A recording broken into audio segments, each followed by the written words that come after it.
சபைக்கு எழுதும்போது வெளிப்படுத்தின விசேஷம் 3ஆம் அதிகாரம் 11வது வசனத்தில், இதோ சீக்கிரமாய் வருகிறேன், ஒருவனும் உன் கிரீடத்தை எடுத்துக்கொள்ளாதபடிக்கு உனக்குள்ளதை பற்றி கொண்டிரு அப்படின்றார்.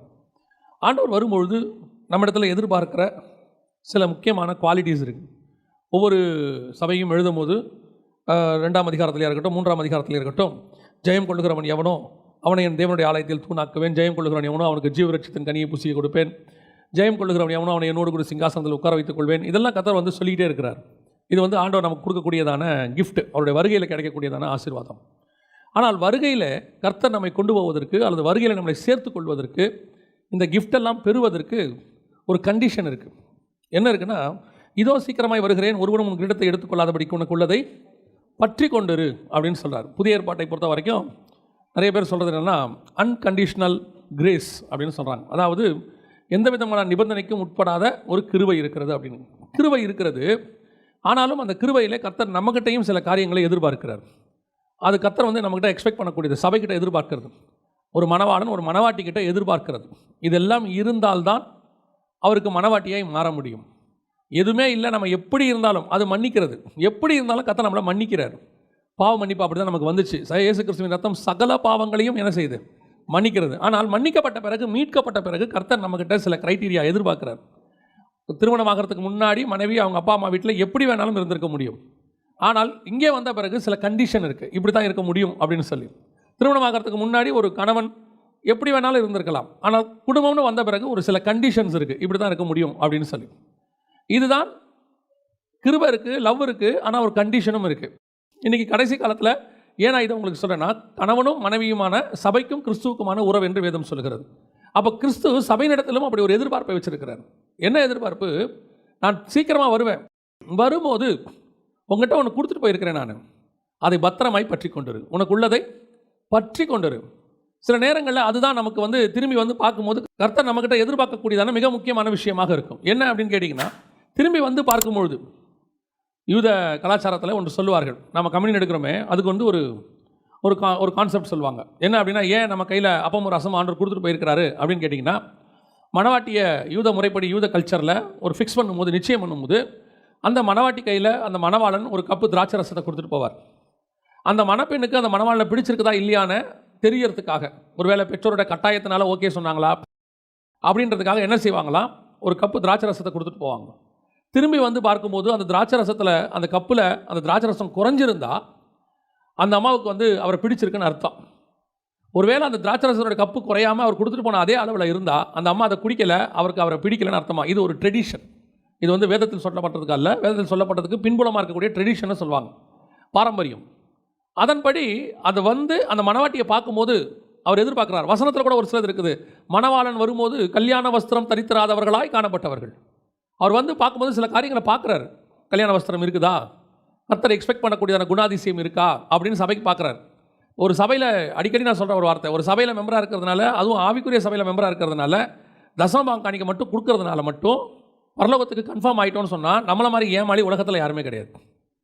ஒரு பையனை ஸ்கூலில் சேர்த்து ஃபீஸ் கட்டிட்டா மட்டும் அவன் பாஸ் ஆகிடுவான் நம்ம நம்பவே முடியாது. சேர்த்த பிறகு அங்கே கொடுக்குற பாடங்களை படித்து அவன் பாஸ் பண்ணால் தான் அடுத்த கிளாஸுக்கு போக முடியும். அதே மாதிரி கர்த்தர் நம்மகிட்டையும் சில காரியங்களை எதிர்பார்க்குறார் அவர் வரும்பொழுது. அதில் ஒன்று தான் வசனம் சொல்லுது, ஒருவனும் உன் கிரீடத்தை எடுத்துக்கொள்ளாதபடிக்கு உனக்குள்ளதை பற்றி கொண்டிரு. ஆண்டவர் நம்மக்கிட்ட ஒரு கிரீடத்தை கொடுத்துட்டு போயிருக்கிறார். அவர் வரும்போது அந்த கிரீடத்தை ஆண்டவர் பார்ப்பார். நான் திரும்பி வருவேன், சீக்கிரமாக வருவேன், வரும்போது உன் கிரீடம் இருக்கணும். அது இருந்தால்தான் அடுத்த ஆண்டவர் இன்னொரு சபைக்கிட்ட சொல்லும்போது சொல்கிறாரு, நான் வரும்போது உனக்கு ஜீவ கிரீடத்தை தருவேங்கிறார். அதோட அர்த்தம் என்ன அப்படின்னு கேட்டிங்கன்னா, இங்கே ஒரு வசனம் இருக்குது பாருங்க, நீ படப்போகிற பாடுகளை குறித்து எவ்வளவும் பயப்படாதே, இதோ நீங்கள் சோதிக்கப்படும் பொருட்டாக பிசாசானவன் உங்களில் சிலரை காவலில் போடுவான், 10 நாள் உபத்திரவப்படுவீர்கள், ஆகிலும் நீ மரண பரியந்தம் உண்மையாயிரு, அப்பொழுது ஜீவ கிரீடத்தை உனக்கு தருவேன். வெளிப்படுத்தல் 2:10 இருக்குது. அப்போ கர்த்தர் நமக்கு ஒரு ஜீவ கிரீடத்தை தரப்போறாரு. ஆனால் அவர் வரும்போது நம்மகிட்ட ஒரு கிரீடத்தை எதிர்பார்க்கிறார். உனக்குள்ள கிரீடத்தை பற்றி கொண்டிரு. இந்த கிரீடம் இருந்தால் அவர் வரும்போது அவர் நமக்கு ஒரு ஜீவ கிரீடத்தை தருவார். இதான் கிரைட்டீரியா. அப்போ நம்மகிட்ட எதிர்பார்க்கிற கிரீடம் எது? கர்த்தர் எதிர்பார்க்கிற நம்மகிட்ட இருக்கிற கிரீடம்னா என்ன, எதை குறிக்கிறது அப்படின்னு கேட்டிங்கன்னா, வாசிங்க லேவியராகமத்தின் புஸ்தகம் 21ஆம் அதிகாரம் 12வது வசனத்தை வாசிங்க. லேவியராகமம் 21:12. அவனுடைய தேவனுடைய அபிஷேக தைலம் எனும் கிரீடம் அவன் மேல் இருக்கிறது, நான் கர்த்தர். அப்போ கர்த்தர் நமக்கு ஒரு கிரீடத்தை கொடுத்துருக்கிறார். பழைய ஏற்பாட்டு காலத்திலேருந்து இது இருக்குது, புதிய ஏற்பாட்டிலும் இருக்குது. என்ன கொடுத்துருக்கிறாரு? நம்ம அத்தனை பேருக்கும் ஒரு அபிஷேக தைலம் என்னும் கிரீடத்தை கொடுத்துருக்கிறார். உங்கள் எல்லாருக்கும் தெரியும், பழைய ஏற்பாட்டில் 2 வகையான அபிஷேக தைலம் உண்டு. ஒன்று ராஜாக்களை அபிஷேகம் பண்ணுகிற தைலம், இன்னொன்று ஆசாரியரை அபிஷேகம் பண்ணுகிற தைலம். ரெண்டும் உண்டு. 2 வகையான அபிஷேகம் உண்டு. ஒன்று ராஜாக்களை அபிஷேகம் பண்ணுறது, இன்னொன்று ஆசாரியரை அபிஷேகம் பண்ணுறது. இது ரெண்டும் தான் கர்த்தர் பண்ணுகிறதான அபிஷேகம். இது ரெண்டுத்துக்கு, இந்த அபிஷேகத்துக்கு பேர் என்னது? கிரீடம்னு இருக்குது வசனத்தில். அவன் தலையின் மேல் கர்த்தருடைய அபிஷேக தைலம் என்னும் கிரீடம் இருக்கிறது. இப்போ புதிய ஏற்பாட்டில் உங்களுக்கும் எனக்கும் அப்படி ஒன்று இருக்குது. வாசிங்க, வெளிப்படுத்தின விசேஷம் 1ஆம் அதிகாரம் 6வது வசனத்தை வாசிங்க. நம்மிடத்தில் அன்பு கூர்ந்து தமது இரத்தத்தினாலே நம்முடைய பாவங்களற நம்மை கழுவி தம்முடைய பிதாவாகிய தேவனுக்கு முன்பாக நம்மை ராஜாக்களும் ஆசாரியர்களும் ஆக்கின அவருக்கு மகிமையும் வல்லமையும் என்றென்றைக்கும் உண்டாயிருப்பதாக. ஆமென். அப்போ புதிய ஏற்பாட்டிலையும் ஒரு அபிஷேகம் இருக்கு. பழைய ஏற்பாட்டில் 2ஆ பிரிஞ்சிருந்த அபிஷேகம், ஒன்று ராஜாவுடைய அபிஷேகம், இன்னொன்று ஆசாரியனுடைய அபிஷேகம். இந்த 2 அபிஷேகத்தையும் புதிய ஏற்பாட்டில் உங்களுக்கும் எனக்கும் சேர்த்து கொடுத்துருக்கிறார். ஒரே அபிஷேகமாக கொடுத்துருக்கிறார். இந்த அபிஷேக தைலம் என்னும் கிரீடம் தான் உங்கள் மேலேயும் என் மேலேயும் இருக்கு. இதைத்தான் கர்த்தர் சொல்றாரு, இதோ நான் சீக்கிரமாய் வருகிறேன், நான் வரும்போது உன் கிரீடத்தை ஒருவனும் எடுத்துக்கொள்ளாதபடிக்கு அதை பற்றி கொண்டிரு. இன்னைக்கு இந்த அபிஷேகம், பரிசுத்த ஆவியானவருடைய அபிஷேகம் நம்ம மேலே இருக்கு. இந்த அபிஷேகத்தில் 2 விதமான காரியமும் இருக்கு. அன்னைக்கு அபிஷேகம் பண்ணால் ஒன்று ராஜாவா அபிஷேகம் பண்ணுவாங்க, இல்லைன்னா ஆசாரியனா அபிஷேகம் பண்ணுவாங்க. ஆனால் இன்னைக்கு நம்மளை அத்தனை பேரையுமே கர்த்தர், இங்கே உட்காந்துருக்க நம்ம அத்தனை பேரையுமே கர்த்தர் ராஜாக்களும் ஆசாரியருமா அபிஷேகம் பண்ணியிருக்கிறார். ஆனால் இந்த அபிஷேகம் நம்ம மேல் கொடுக்கப்பட்ட அபிஷேகம். நமக்கு இல்லை இன்னொரு பிரச்சனை ஒன்று இருக்குது நமக்குலாம். என்ன அப்படின்னு கேட்டிங்கன்னா, நான் ராஜா அபிஷேகம் பண்ணுறதை உடனே ஒத்துக்கிறோம். அதில் நமக்கு கேள்வியே வராது. ஆமாம் கர்த்தர் என்ன ராஜாவை தான் அபிஷேகம் பண்ணியிருக்கிறாரு, அதுக்கு உபதேசம் இருக்குது, அதை நம்ம ரொம்ப ஸ்ட்ராங்காக எடுத்துக்கிட்டு எப்படி உலகத்தில் ராஜாவாயிடணும், ராஜாவை மாதிரி வாழணும்னு ஒரு ஆசை நமக்கு வந்துடுது. அது நமக்கு டிஃபால்ட்டாக உள்ளே வந்துருச்சு. ஆனால் ஆசாரிய அபிஷேகம் இருக்குன்னு சொன்னால் அடுத்து நீங்கள் அங்கே இன்னொன்று போயிடுவீங்க. அதுக்கெல்லாம் அழைப்பு வேணுங்க. அப்போ ராஜாவாக இருக்கிறதுக்கு என்ன வேணும்? அழைப்பு வேணும். இல்லை எல்லாரும் எப்படி ராஜாவாக முடியும்? தாவீது வீட்டில் 7 பேர் இருந்தாங்க, 7 பேர் ராஜாவாகல, ஒருத்தன் தானே ராஜாவானா? கரெக்டாக என்ன சொல்கிறது? அப்போ ஒருத்தனை தான் ஆண்டவர் ராஜாவை அபிஷேகம் பண்ணாருன்னா எல்லாரையும் அபிஷேகம் பண்ணலாம். அப்போ புதிய ஏற்பாட்டிலையும் அதே மாதிரி யாரோ ஒருத்தர் தானே ராஜாவாக்கணும். ஆனால் புதிய ஏற்பாட்டை பொறுத்த வரைக்கும் நம்ம எல்லாருமே ராஜாக்கள் தான். ஏன்னா அது கேட்கறதுக்கு நல்லா இருக்கு, ராஜாவாக வாழ்றதுக்கு நல்லா இருக்கு, சந்தோஷமா இருக்குது. அது உலக பிரகாரமான ஆசீர்வாதம் நம்ம நினைச்சிருக்கிறோம். அதனால ராஜாக்கள் நம்மளை ராஜாக்களாக ஆக்கியிருக்கிறார், ராஜாக்களாக ஆக்கியிருக்கிறார், சந்தோஷம். நான் இல்லைன்னே சொல்லலை, ஆசாரியரும் ஆக்கியிருக்கிறார். சேர்த்து தானே சொல்லியிருக்கு. அது 2 இருக்குல்ல. அதில் 2 எடுத்த உடனே இல்லை இல்லைங்க, ஆசாரிய அபிஷேகங்கிறது எல்லாருக்கும் இல்லை. அது அழைப்பு இருந்தால் தான் ஆண்டவர் நம்மளை ஆசாரியன் ஆக்குவார். அப்படின்னா நீங்கள் ஒரு அழைப்பை ஒரு பக்கம் மட்டுப்படுத்துறீங்க, ஒரு பக்கத்தை உயர்த்தி பிடிக்கிறீங்க. இந்த டாஸ் போடுவாங்க, பார்த்துருப்பீங்க. கேம் விளையாடும் போதெல்லாம் டாஸ் போடுவாங்க, யார் பேட்டிங் யார் போலிங்கிறதுக்கு. அதில் அந்த காசில் 2 பக்கமும் இருக்கும், 2 பேத்துக்கும் சேம் வேல்யூ தான். ஆனால் ஒரு ஆளுக்கு ஒரு பக்கம் தான் வேல்யூ. அன்றைக்கி அவர் ஹெட்ஸுன்னார்னா அவருக்கு எது வேணும்? டெய்ல் உண்டா வருத்தம் ஆகிடுவார் அவர். தோத்துட்டோம். ஒரே காசுக்கு 2ம் ஒரே வேல்யூ தான். ஆனால் அந்த இடத்துல அவருக்கு அவர் சொல்கிறதுக்கு மட்டும்தான் வேல்யூ. இன்னொரு பக்கம் விழுந்துட்டா அவருக்கு அது ஃபெயில். நம்ம தோத்துட்டோங்க, டாஸில் தோத்துட்டோம் அப்படிங்கிறாங்க. காசில் எதுவும் இல்லை, நாம் வச்சுக்கிறது தான் இருக்குது. அதே மாதிரி தான் நம்முடைய அபிஷேகத்தில் 2ம் இருக்குது, ராஜாவும் இருக்குது, ஆசாரியரும் இருக்குது. ராஜாவுடைய அபிஷேகத்துக்கு அழைப்பு தேவையில்லை என்றால் ஆசாரிய அபிஷேகத்துக்கும் அழைப்பு தேவையில்லை. ஆசாரிய அபிஷேகத்திற்கு அழைப்பு தேவை என்று நீங்கள் சொல்வீர்களானால் ராஜா அபிஷேகத்துக்கும் அழைப்பு தேவைதான். அப்போ யாரும் இங்கே ராஜாவாக முடியாது. எல்லாரும் சேவகரா, மந்திரியா, அடிமையா இப்படி தான் இருக்க முடியும். அது ஒத்துக்க முடியாது. இயேசு கிறிஸ்து மரணத்தினால எல்லாவற்றையும் ஜெயித்து எங்களை ராஜாக்களாக்கி இருக்கிறார். ராஜாக்களாக்கல, ராஜாக்களும் ஆசிரியரும் ஆக்கி இருக்கிறார். அப்போ 2 அபிஷேகமும் இருக்கு. இது 2ஐயும் பத்திரமா பார்த்துக்க வேண்டியதுதான் நம்முடைய வேலை. எந்த வேலை? இயேசு வர்ற வரைக்கும் அது பத்திரமா பார்த்துக்கணும். இன்னைக்கு நமக்கு அந்த பத்திரமா பார்த்துக்கிற வேலையே இல்லை. அபிஷேகம் பெற்றுட்டோம். வசனம் தெளிவாக சொல்வது எபேசியர் 4:30, மீட்கப்படும் நாளுக்கென்று முத்திரையான பரிசுத்த ஆவியை துக்கப்படுத்தாதிருங்கள். அவர் வர்ற வரைக்கும் என்ன பண்ணணும்? நீங்கள் பத்திரமா வச்சுக்கணும், பரிசுத்த ஆவியை வச்சுக்கணும். ஆனால் இப்போ நமக்குள்ள இருக்கிற பரிசுத்த ஆவியானவர் எவ்வளவு துக்கப்படுறாரு, எவ்வளவு வேதனைப்படுறாரு. இன்னும் நான் சொல்கிறேன், நமக்குள்ள பரிசுத்த ஆவியானவர் இருக்கிறாரா? முதல்ல அது எப்படி ஆவியானவர் வந்துட்டு போவார். இப்போ சிம்சோன் மேலே இறங்கின பரிசுத்த ஆவியானவர் வரும்போது சிம்சோனுக்கு நல்லா தெரியுது. அவன் என்ன செய்கிறான்? நான் தேவனுடைய பலத்தினாலே பெலிஸ்தரை ஜெயிப்பேன் அப்படின்னு ஏந்திரிக்கிறான், ஜெயிக்கிறான். ஒரு நாள், அடுத்த முறை நல்ல கவனிங்க, அடுத்த முறை அதே மாதிரி பெலிஸ்தர் வராங்க. அடுத்த முறையும் என்ன வசனம் சொல்லுது? அவன் எழும்பினான், பரிசுத்த கர்த்தருடைய ஆவியானவர் அவன் மேல் இறங்கினார்னு இருக்கு. அப்போ ஃபர்ஸ்ட் டைமும் இறங்கினாரு, 2வது டைமும். அப்போ நடுவில் எப்போ போனார்? நான் கேட்கறது புரியுதா? முதல் தடவை இறங்கினா அப்போ அங்கே தானே இருக்கணும். 2வது தடவையும் இறங்கினார்னு இருக்கு. அப்போ நடுவில் என்ன பண்ணியிருக்கிறாரு? அவனை விட்டு போயிருக்கிறாரு. இப்போ நீங்களும் நானுமே டிஃபால்ட்டாக என்ன பார்க்குறோம்? தூய ஆவியே வாரும், பரிசுத்த ஆவியே வாரும். நம்ம தான் அபிஷேகம் பெற்று 10 வருஷம் ஆகி போச்சு, இப்போ என்ன கூப்பிட்டுக்கிட்டு இருக்கிறோம் அப்படின்னா என்ன அர்த்தம்? வந்தார், நடுவில் நான் பண்ண சேட்டையில் போயிட்டார். இப்போ எனக்கே என்னவா இருக்கு? சந்தேகமாக இருக்குது. இருக்காரா இல்லையான்ற சந்தேகம் எனக்கே இருக்கு. ஏற்கனவே நமக்குள்ளே வந்தார், அவர் நமக்குள்ளே தான் இருக்கிறாரு. ஆனால் சிலரை விட்டு ஆவியானவர் விலகி நிற்கிறார். இருக்கிறாரா? ஏன்னா வசனம் சொல்லுது, பலர் இடத்துல ஆவியானவர் துக்கத்தோடு கூட இருக்கிறார், பலர் இடத்துல ஆவியானவர் விலகி நிற்கிறார். சிம்சோனை விட்டு ஆவியானவர் போயிட்டார். திருப்பி அந்த பலன் வருது, சூழ்நிலை வரும்போது வருது. அப்படி தான் நம்மளுக்குமே பல நேரத்தில் ஆவியானவர் நம்ம பண்ணுற பாவத்தின் போது கூட இருக்கிறதில்ல, விலகி நிற்கிறார். அதுக்கப்புறம் நாம் கெஞ்சி எதாவது பண்ண போது ஆவியானவர் என்ன செய்யறாரு? அடுத்து வராரு. ஆனால் வசனம் சொல்லுது, இந்த மாதிரி போக்குவரத்தாக இருந்தால் கஷ்டம். தேவன் வரும்போது ஆவியானவர் உங்கள் மேலே என்ன செய்யணும்? இருக்கணும். ஏன்னா அவர் தான் மீட்கப்படும் நாளுக்கென்று முத்திரையாக இருக்கிறவர், அவர் தான் சீல். நீங்கள் சில இடத்துக்குலாம் போனீங்கன்னா உங்களுக்கு ஒரு டோக்கனை கையில் கொடுத்துருவாங்க. சார் இதை கொண்டு போய் கொடுங்க. உங்களுக்கு என்ன செய்வாங்க? இப்போ நாங்கள் சில இடத்துக்கு வெளிநாட்டுக்கு போகும்போது ஏர்போர்ட்டில் என்ன பண்ணிடுவாங்க, டிரான்சிட் ஒரு 6 மணி நேரம் 8 மணி நேரம் இருந்துச்சுன்னா அந்த ஏர்லைன்ஸ்காரங்க சாப்பாடு கொடுப்பாங்க. சாப்பாடு கொடுக்குறதுக்கு என்ன செய்வாங்கன்னா சில டோக்கன் கையில் கொடுத்துருவாங்க. சார் இந்த ஏர்போர்ட்டில் ஒரு ரெஸ்டாரண்ட் இருக்குது, அங்கே போய் இந்த டோக்கனை கொடுங்க. கொடுத்தீங்கன்னா உங்களுக்கு என்ன கொடுத்துருவாங்க? சாப்பாடு கொடுத்துருவாங்க, நீங்கள் ஃப்ரீயாக சாப்பிட்டுக்கலாம். இப்போ நான் அங்கே போயிட்டு டோக்கனை கொடுக்காம, சார் அந்த அங்கே பாஸ்போர்ட் இருக்குது, எனக்கு என்ன கொடுங்க? சாப்பாடு கொடுங்க. அவங்க அடுத்து என்ன கேட்பாங்க? சார் உங்கள் பாஸ்போர்ட் உங்கள்கிட்ட இருக்கட்டும், எங்கள் ரெஸ்டாரண்ட்டில் சாப்பிட்றதுக்கு நாங்கள் ஒரு டோக்கன் கொடுத்து வச்சுருந்தோம், அது இருக்கா? இல்லை சார் என் பாஸ்போர்ட்டில் விசா இருக்குது பாருங்கள், நான் விசா வாங்கி வச்சுருக்கேன், எனக்கு சாப்பாடு கொடுங்க. சார் நீங்கள் விசா வச்சுக்கோங்க, பாஸ்போர்ட் வச்சுக்கோங்க, டோக்கன் எங்கே? அடுத்து சார் இந்த ஏர்லைன்ஸ்காரர் எனக்கு ரொம்ப தெரிஞ்சவர் தான், அவர் சொன்னார் தான் இந்த ஃப்ளைட்லேயே நான் வந்தேன், ஒரு வேளை சாப்பாடு கொடுங்க. அவங்க கேட்பான், ஏன்டா நீ பைத்தியமா நீ? நான் திருப்பி ஒன்று என்ன கேட்டுக்கிட்டு இருக்கிறேன்? டோக்கன் எங்கே? இன்றைக்கி நம்ம அதை தான் சொல்லிட்டு இருக்கிறோம். பரிசுத்த ஆவியானவர் தான் டோக்கன், மீட்கப்படும் நாளுக்கு என்று முத்திரை சீல், அவர் தான் நமக்கு டோக்கன். அவர் இருக்கிறாரா? இல்லைங்க, நான் வந்து பெரிய சர்ச்சில் மெம்பராக இருக்கேன். தம்பி நீ பெரிய சர்ச்சில் மெம்பராரு, பரிசுத்த ஆவியானவர் உனக்குள்ளே இருக்கிறாரா? எங்கள் அப்பா காலத்துலேருந்து நாங்களாம் சர்ச்சுக்கு வரோம். டேய் நான் கேட்குறது உனக்கு புரியுதா? உங்கள் அப்பா காலம் இல்லை, தாத்தா காலத்துலேருந்து சர்ச்சுக்கு வாங்க. உனக்குள்ள மீட்கப்படும் நாளுக்கு என்று பெற்ற பரிசுத்த ஆவியானவர் இருக்கிறாரா? அவனுக்கே சந்தேகம், நமக்கே சந்தேகம் பல நேரத்தில் வருது, இருக்கிறாரா இல்லையா? இருந்தார், இப்போ இருக்காரான்னு தெரியல. எப்போ இருந்தார்? 10 வருஷத்துக்கு முன்னாடியே நான் அபிஷேகம் பெற்று விட்டேன். அபிஷேகம் பெற்றீங்க, இன்னைக்கு இருக்கிறாரா?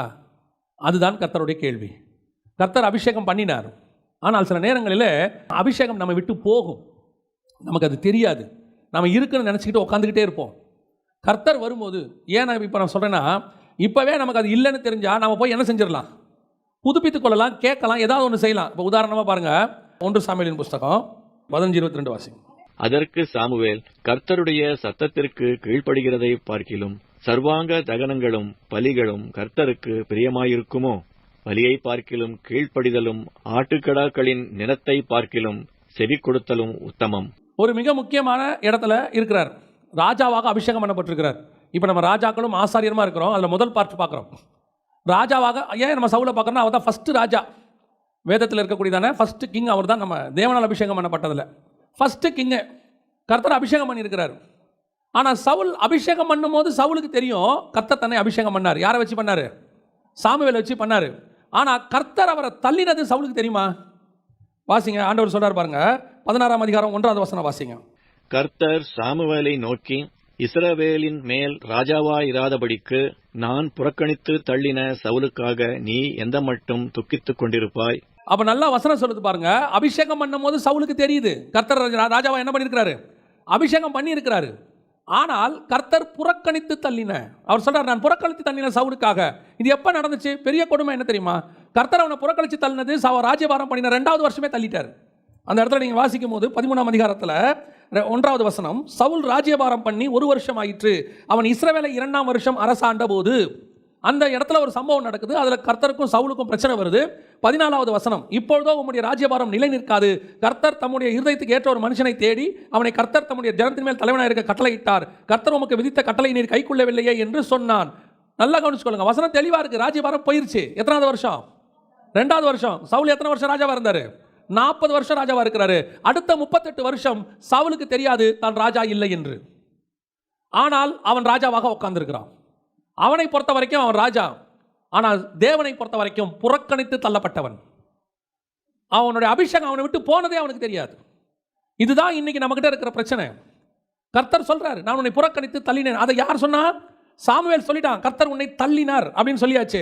அடுத்து 15ஆம் அதிகாரம் 23, ரெண்டகம் பண்ணுதல் பில்லிசூனிய பாவத்திற்கும் முரட்டாட்டம் பண்ணுதல் அவபக்திக்கும் விக்கிரக ஆராதனைக்கும் சரியாய் இருக்கிறது. நீர் கர்த்தருடைய வார்த்தையை புறக்கணித்தபடியினாலே அவர் உம்மை ராஜாவாயிராதபடிக்கு புறக்கணித்து தள்ளினார்.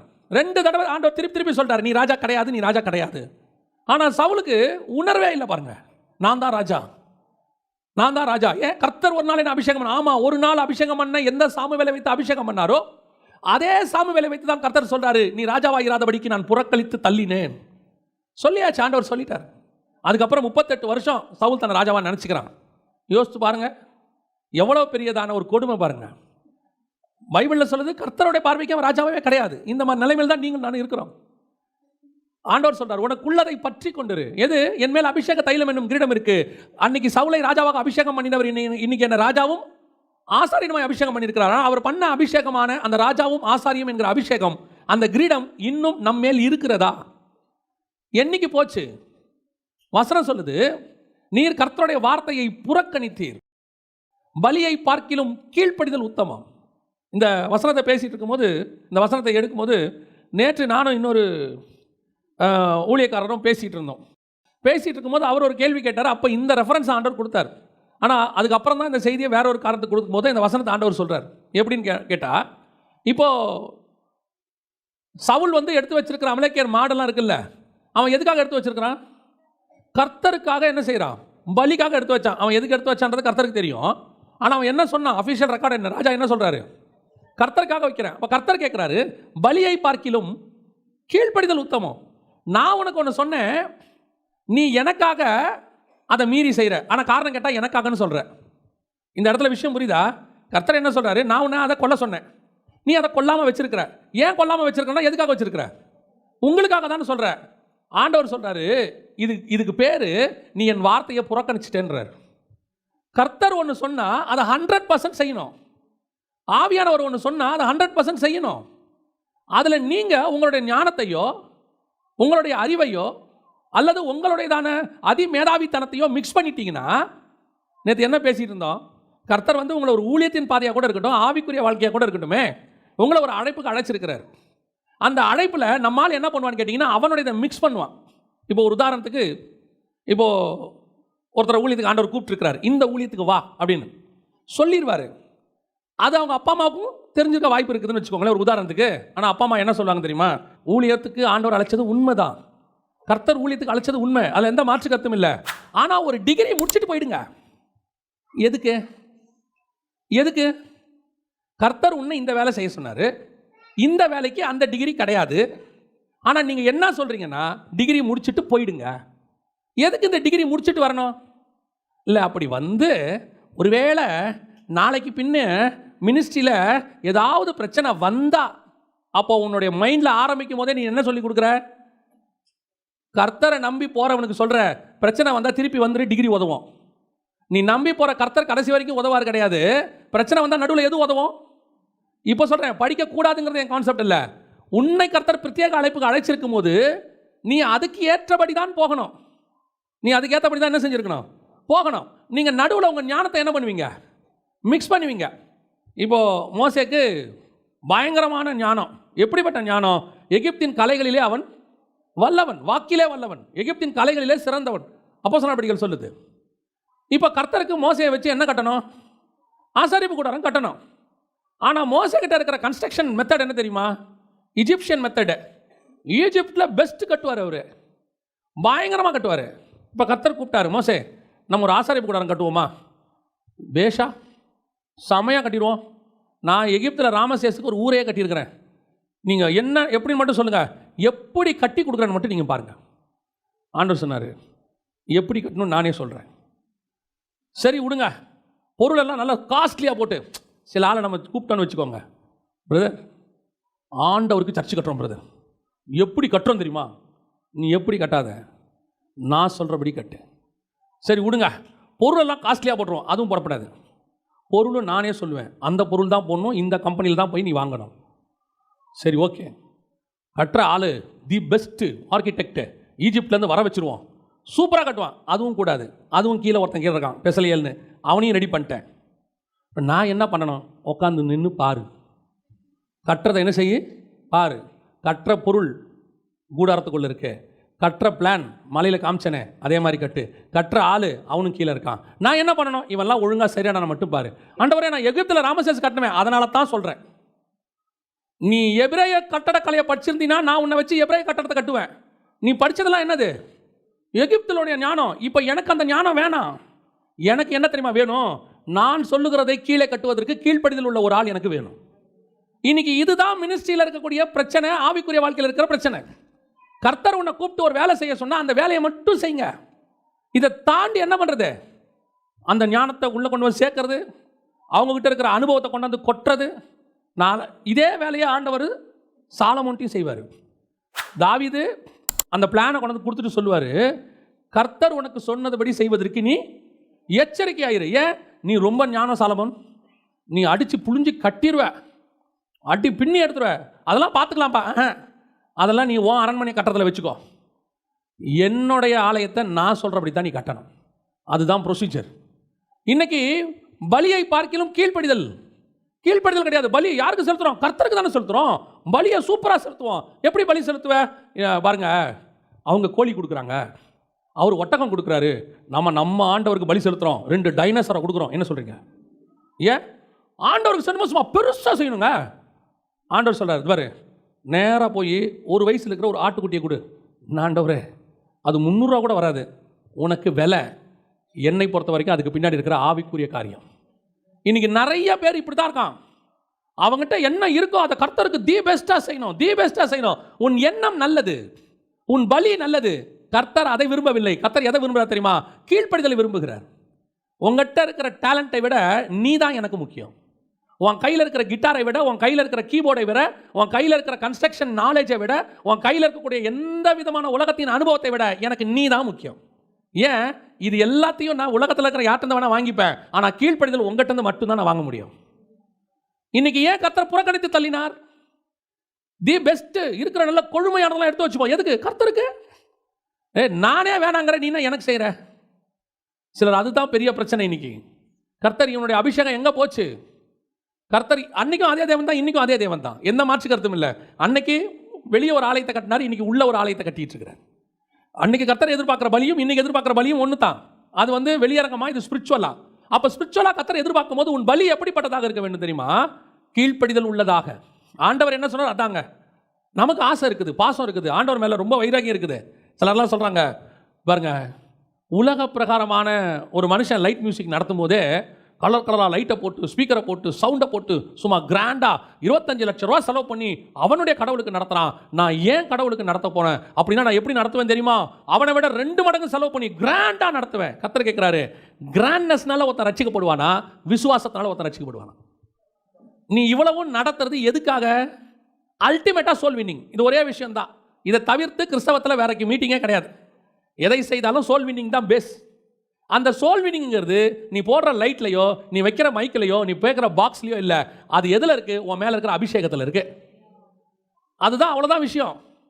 என்னதான் அரசாணையில் உட்காந்துக்கிட்டு, சிங்காசனத்தில் உட்காந்துக்கிட்டு ஏறுவது ராஜவஸ்திரம் போட்டு பேசினா கூட நல்லா இருக்குதுன்னு சொல்லிட்டு போயிடுவான். ஆனால் ஒன்றுமே இல்லாத மீனவர் ட்ரெஸ்ஸை போட்டுக்கிட்டு ஏஞ்சி நின்று பேதுரு பேசினார்னா 3000 பேர் மனசு குத்தப்பட்டு ரட்சிக்கப்பட்டு உள்ளே வந்துடுவான். கர்த்தர் எக்ஸ்பெக்ட் பண்ணுறது உன்னுடைய கிராண்ட்னஸ் இல்லை. நீ டீசெண்டாக இருங்க, வேணான்னு சொல்லலை. ஆனால் இன்னைக்கு என்ன ஆயிடுச்சு? கிறிஸ்தவம் பலியை பார்க்கிலும் கீழ்ப்படிதல் இல்லை. இன்னைக்கு பலிக்கு இம்பார்ட்டன்ஸ். இப்படி செய்யணும் ஆண்டவருக்கு, அப்படி செய்யணும் ஆண்டவருக்கு, தி பெஸ்ட்டாக செய்யணும், செய்யுங்க.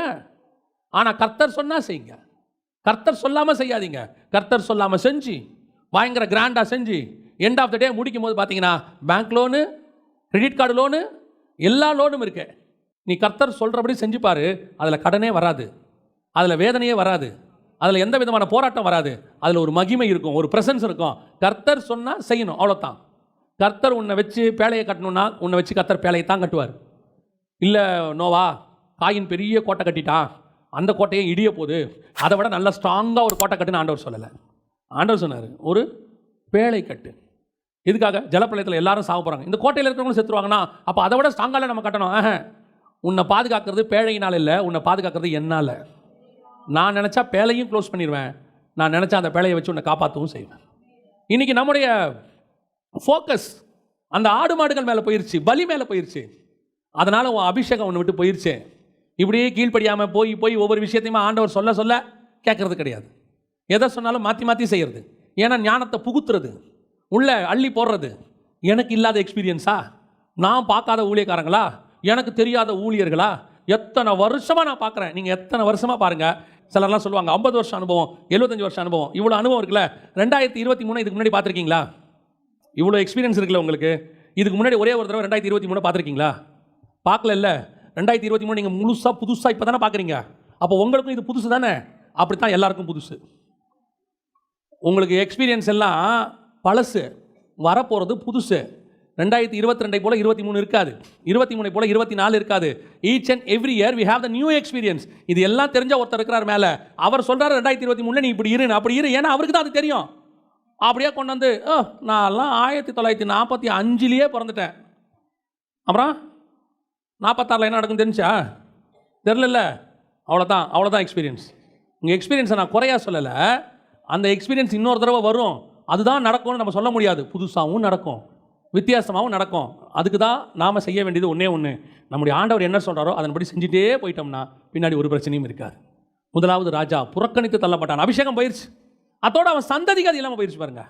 அவன் சந்ததிக்கே இல்லாமல் போயிடுச்சு. யோனத்தானுக்கு இல்லை, யாருக்கும் இல்லை. பென்யமீன் கோத்திரத்துக்கு அதுக்கப்புறம் எது வரல? ராஜ்யபாரம் வரல. காரணம், கர்த்தருடைய வார்த்தையை பார்க்கலும் ஞானம். கர்த்தருக்கே இவங்க சொல்கிறது இல்லை, ஆண்டவரே இது இருந்தால் உங்களுக்கு யூஸ் ஆகுமே. பல நேரங்களில் நீ கர்த்தருக்கு ஆலோசனை கொடுக்காத. உங்களுடைய எக்ஸ்பீரியன்ஸ் எல்லாம் வச்சுக்கோங்க. அது குறைவானது அல்ல, அது மலிவானது அல்ல. ஆனால் கர்த்தருக்கு தேவையில்லை. கர்த்தர்கிட்ட சொல்கிறத செய்யறதுக்கு ஒரு ஆள் தான் ஆண்டவருக்கு வேணும். அப்படி செஞ்சினா உன் அபிஷேகம் கடைசி வரைக்கும் உன் தலைமையில் இருக்கும். எப்போ நீ உன் ஆலோசனையை இன்ஜினியரிங் மூலை, டாக்டர் மூலை, ஐஏஎஸ் மூலை, ஐபிஎஸ் மூலை, ஆண்டவர் சொல்கிறார் எல்லாத்தையும் வரமாக வச்சுக்கோ. அது உனக்கு வேணும்னா யூஸ் பண்ணிக்கோ, எனக்கு வேணாம். எனக்கு வேணும்னா நான் யூஸ் பண்ணிக்கிறேன். நான் சொல்கிறத செய்யக்கூடிய ஒரு மனுஷன் தான் எனக்கு வேணும். அல்லேலூயா. சவுல் புறக்கணித்து தள்ளப்பட்டான். அபிஷேகம் போச்சு, ராஜ்யபாரம் போச்சு. 2வது ராஜா வந்தா பாருங்க, தாவீது. ஆனால் இவனுக்கும் அதே மாதிரி ஒரு சிச்சுவேஷன் வந்துச்சு. வாசிங்க 2 சாமுவேலின் புஸ்தகம் 12ஆம் அதிகாரம் 7வது வசனம் வாசிங்க. நான் உன்னை இஸ்ரவேலின் ராஜாவாக அபிஷேகம் பண்ணி உன்னை சவுலின் கைக்கு தப்புவித்து, நல்ல கவனிங்க, நான் தான் உன்னை அபிஷேகம் பண்ணேன். இப்போ இவர் ஒரு தவறு பண்ணிட்டார். ஒரு கான்செப்ட் நடந்துருச்சு. நடந்த உடனே இதே விஷயம்தான், நல்ல கவனிங்க, என்ன சவுல் பண்ணாரோ அதே மாதிரி தாவீது ஒன்று பண்ணார். நம்ம பார்வைக்கு தாவீது பண்ணது பெருசாக இருக்கும், சவுல் பண்ணது சின்னதாக இருக்கும். ஆனால் சவுலுக்கும் தாவீதுக்கும் என்ன வித்தியாசம்னு உங்களுக்கு சொல்கிறேன். இவன் பண்ணது வேற பாவம், இவன் பண்ணது வேற பாவம். நம்ம பார்வைக்கு பண்ணிட்டாரு. 12வது வசனம் வாசிங்க. நீ ஒளிப்பிடத்தில் அதை செய்தாய், நானோ இந்த காரியத்தை இஸ்ரவேலர் எல்லாருக்கும் முன்பாகவும் சூரியனுக்கு முன்பாகவும் செய்விப்பேன் என்றார் என்று சொன்னான். சவுலுக்கு கொடுத்த தண்டனை மாதிரியே இவனுக்கு என்ன பண்ணியாச்சு? தண்டனையும் கொடுத்தாச்சு. ஆனால் வசனத்தின்படி பார்த்தீங்கன்னா ராஜ்யபாரம் நிலை நிற்குங்கிறார் கர்த்தர். உன் ராஜ்யபாரம் என்ன செய்யும்? நிலை நிற்கும். ஏன் திடீர்னு இவனுக்கு மட்டும்? கர்த்தர் பாரபட்சம் உள்ளவரா? கர்த்தர் இவனுக்கு ஒரு நியாயம், அவனுக்கு ஒரு நியாயமா? அவர் நீதியுள்ள நியாயாதிபதி. அவர்கிட்ட எந்த விதமான ஏற்றத்தாழ்வுமே கிடையாது. எல்லாருக்கும் ஒரே அளவின்படி தான் அளப்பார்.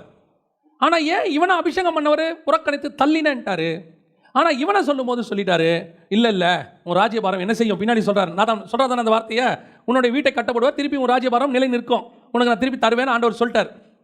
எப்படி இது நடக்குது? ஏன் இவனுக்கு மட்டும் இப்படி ஒரு ஸ்பெஷல் கிரேஸு?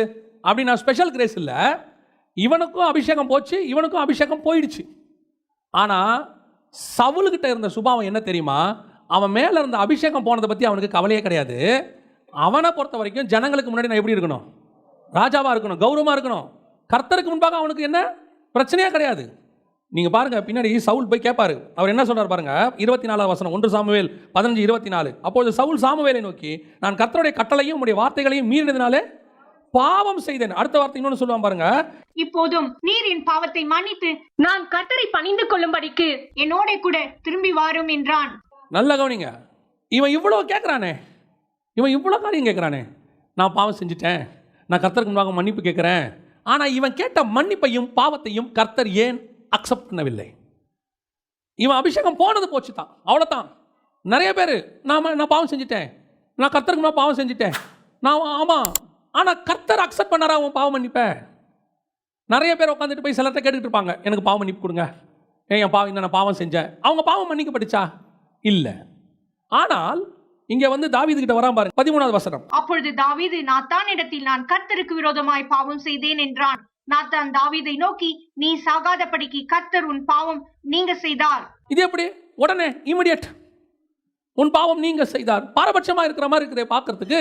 அவன் அபிஷேகம் போயிருச்சே, இவன் அபிஷேகம் போலையே, இவன் ராஜ்யபாரத்தை கர்த்தர் எடுக்கலையே, என்ன காரணம் அப்படின்னு பார்த்தீங்கன்னா, கரெக்டா 14வது வசனத்துக்கும் 15வது வசனத்துக்கும் நடுவில் ஒரு மிக முக்கியமான சம்பவம் நடக்குது. 14வது வசனத்தில் கர்த்தர் தண்டனை கொடுத்துட்டாரு. ஆனாலும் இந்த காரியத்தில் கர்த்தருடைய சத்துருக்கள் தூஷிக்க நீ காரணமாக இருந்தபடியால் உனக்கு பிறந்த பிள்ளை நிச்சயமாக சாகும் என்று சொல்லி நாத்தான் தன் வீட்டுக்கு போய்விட்டான். அடுத்து அப்பொழுது கர்த்தர் உரியாவின் மணி தாவீதுக்கு பெற்ற ஆண் பிள்ளை. இது ரெண்டுத்துக்கு நடுவில் இன்னொன்று நடக்குதுங்க, மிக முக்கியமாக ஒன்று நடக்குது. 51ஆம் சங்கீதம் அது ரெண்டுத்துக்கு நடுவில் தான் வருது. 14வது வசனத்துக்கும் 15வது வசனத்துக்கும் நடுவில் 51ஆம் சங்கீதம் வந்துருச்சு. 51வது சங்கீதத்தினுடைய தலைப்பை வாசிங்க பார்ப்போம். பத்சேபாளிடத்தில் தாவீது பாவத்திற்குட்பட்ட பின்பு நாத்தான் தீர்க்கதரிசி அவனிடத்தில் வந்து அவன் பாவத்தை உணர்த்தின போது பாடி ராகத் தலைவனுக்கு ஒப்புவிக்கப்பட்ட தாவீதின் சங்கீதம். 14வது வசனத்துக்கு அப்புறம் அவன் உட்காந்து ஒரு பாட்டு பாடி இருக்கிறான். 15வது வசனத்தில் தண்டனை கிடைச்சிருச்சு. ஆனால் 14வது வசனத்துக்கும் 15வது வசனத்துக்கு நடுவில் தேவனுக்கும் தாவீதுக்கும் நடுவில் ஒரு பெரிய கான்வர்சேஷன் நடக்குது. 51ஆம் சங்கீதத்தில் இருக்குது. அதில் மிக முக்கியமாக தாவீது திருப்பி திருப்பி கேட்கறது, உன் அபிஷேகத்தை என்னை விட்டு எடுத்துறாதீங்க, உங்கள் அபிஷேகத்தை என்னை விட்டு எடுத்துறாதீங்க, உங்கள் பரிசுத்தாவியை என்னை விட்டு எடுத்துறாதீங்க. 3 இடத்துல தாவீது கேட்குறான். 51ஆம் சங்கீதத்தில் 10வது வசனம் வாசிங்க பார்ப்போம். சுத்த இருதயத்தை என்னில் சிருஷ்டியும், நிலைவரமான ஆவியை என் உள்ளத்தில். நிலைவரமான ஆவினா என்ன? உறுதியான ஆவி. எனக்கு ஒரு ஆசிலேஷன் மைண்ட் இருக்கு ஆண்டவரே, இன்னைக்கு நான் இப்படி இருக்கேன், நாளைக்கு நான் மாறிடுறேன், நான் இன்னைக்கு ஸ்ட்ராங்காக இருக்கேன், நாளைக்கு வீக் ஆயிடுறேன், இன்னைக்கு பாவம் செய்யக்கூடாதுன்னு நினைக்கிறேன், இன்னொரு நாள் பாவம் செஞ்சிடுறேன், இன்னைக்கு பலமாக இருக்கிறேன், இன்னைக்கு பலவீனமாக இருக்கிறேன், ஒரு நாள் ஸ்ட்ராங்காக இருக்கிறேன், ஒரு நாள் வீக்காக இருக்கிறேன். ஒத்துக்கொள்றாம இருங்க. தன் பாவத்தை, தன்னுடைய நிலை, தன்னுடைய ஆவிக்குரிய நிலையை அப்படியே நம்ம ஒப்படைக்கலாம் ஆண்டவர்கிட்ட. ஆண்டவரே நான் இன்னைக்கு உங்ககிட்ட கேட்டலாம், என்னை மன்னிச்சிருங்கன்னு சொல்லிடலாம். சவுல் போய் கேட்குறான், என்னை மன்னிச்சிருங்க ஆண்டவரே, என் பாவத்தை மன்னியும், கர்த்தருக்கு முன்பாக மன்னிப்பு கேட்குறேன். ஆனால் சவுல் கேட்ட மன்னிப்பு வாயில வந்த மன்னிப்பு, அவன் உணர்ந்து கேட்கல. அந்த சிச்சுவேஷனுக்கு அங்கே உடனே இமிடியேட்டா. ஆனால் சவுல் சாமுவேல் இடத்துல கேட்குறான், ஆனால் தாவீது சாமுவேல் இடத்துல கேட்கல, நாத்தான் இடத்துல கேட்கல, கர்த்தர் இடத்துல போய் கேட்குறான். இதுதான் உன் அபிஷேகத்தை காப்பாற்றுற வேலை. இன்னைக்கு மனுஷனுக்கு முன்பாக நீ திருப்பி ஒரு பாவம் செஞ்சுட்டு மனுஷனுக்கு முன்பாக வந்து நிற்கும் போது, ஐயோ நான் அதே மாதிரி நிற்கணும், யாரும் என் பாவத்தை கண்டுபிடிச்சிடக்கூடாது, நான் அதே மாதிரி ஊழியக்காரனா நிற்கணும், அதே மாதிரி கணவனா நிற்கணும், மனைவியா நிற்கணும், அதே மாதிரி நான் ஆஃபீஸில் நிற்கணும், என் பாவம் கண்டுபிடிக்க முடியாது. நீ வெளியரங்கமாக செய்கிற எல்லா கான்செப்டும் ஓகே தான், கர்த்தரோட கூட போய் உள்ள ஒப்புரவானியா? நிஜமா சொல்றது தாவீது சொல்றது. அவன் வேற ஒன்றும் கேட்கல, ஆண்டவரே நான் வீக்காக இருக்கேன், எனக்கு ஒரு ஆசிலேஷன் மைண்ட் இருக்கு, நான் நிலவரமாய் ஒரு இடத்துல இருக்க மாட்டேங்கிறேன், இன்னைக்கு கேட்குற மன்னிப்பு, இன்னொரு நாள் விழுந்துடுறேன், என்னை மாற்றுங்கன்றான். அதனால தான் அவன் அபிஷேக தைலம் பத்திரமாய் பாதுகாக்கப்பட்டது. கர்த்தர் பார்க்குறாரு, உண்மையாக கேட்குறான்டா. நீ 4 பேருக்கு முன்னாடி பெருமைக்கு கேட்குறதையும் கதவை சாத்திக்கிட்டு கர்த்தர்கிட்ட போய் கேட்குறத கர்த்தர் பார்த்துக்கிட்டு இருக்கிறார். கர்த்தருக்கு தெரியும், கர்த்தர் அறிஞ்சிருக்கிறாரு நீ எவ்வளோ உண்மையாக கேட்குறங்கிறத. அடுத்து வாசிங்க, 11வது வசனம் வாசிங்க. உமது சமூகத்தை விட்டு என்னை தள்ளாமலும் உமது பரிசுத்த ஆவியை என்னிலிருந்து எடுத்துக்கொள்ளாமலும் இரும். பரிசுத்த ஆவி போவாரா போக மாட்டாரா? போவாரா போக மாட்டாரா? போவார். ஆவியானவர் நம்மளை விட்டு போகிறதுக்கு என்ன இருக்குது? வாய்ப்பு இருக்குது. அதனால தான் அவன் கேட்குறான், நீர் என்னை விட்டு ராஜ்யபாரத்தை நீ தள்ளாமறியோ தள்ளுறீரோ அதெல்லாம் தெரியாது, அபிஷேகத்தை தள்ளிடாதீங்க, அதுதான் முக்கியம். ஏன்? நான் ஆடு மேய்க்கிறவனாக இருந்து என்னை ராஜாவாக்குனீர், ஆனால் அந்த காலத்தில் என் மேலே இருக்கிற அந்த பரிசுத்த ஆவி தான் எனக்கு முக்கியம். இந்த ராஜ்யபாரங்கிறது நடுவில் வந்தது, ஆனால் எனக்கு தேவை என்ன தெரியுமா? அந்த பரிசுத்த ஆவியினுடைய அபிஷேகம். இன்றைக்கி நாம் நடுவில் வந்த போஸ்டிங், நடுவில் வந்த காரியத்துக்கு கொடுக்குற இம்பார்ட்டன்ஸை எதுக்கு கொடுக்கறதில்ல? பரிசுத்த ஆவிக்கு கொடுக்கறதில்ல. உங்களுக்குள்ள எத்தனை பேருக்குள்ளே பரிசுத்த ஆவியானவர் இருக்கிறாருங்கிற கான்ஃபிடென்ட் இருக்கா? பரிசுத்த ஆவியானவர் உங்களை விட்டு கொஞ்சம் துக்கப்பட்டால் கூட உங்களுக்கு அது தெரியும். அது உங்களுக்கு தெரியுமா? நல்லா ஆவியில் நிறைஞ்சு தேவனோடு கூட வாழ்ந்துகிட்டே இருந்தீங்கன்னா, ஒரு சின்ன வார்த்தை நீங்கள் ஏதாவது பேசிட்டீங்கன்னா உங்களுக்குள்ள ஒரு துக்கம் ஒன்று வரும், உங்களுக்குள்ள ஒரு வேதனை ஒன்று வரும். சே, இப்படி பேசிட்டோமே. உனக்கு அந்த உணர்வே இல்லாமல் திருப்பி திருப்பி நீ பேசிக்கிட்டே இருக்கிறேன்னா உனக்குள்ள ஆவியாக கிடையாது, ஆனால் நீ நினச்சிக்கிற பரிசுத்த ஆவி எனக்கு இருக்காரு. அந்நிய பாஷை வாயில தானா வரும், ப்ராக்டிஸில் வரும்.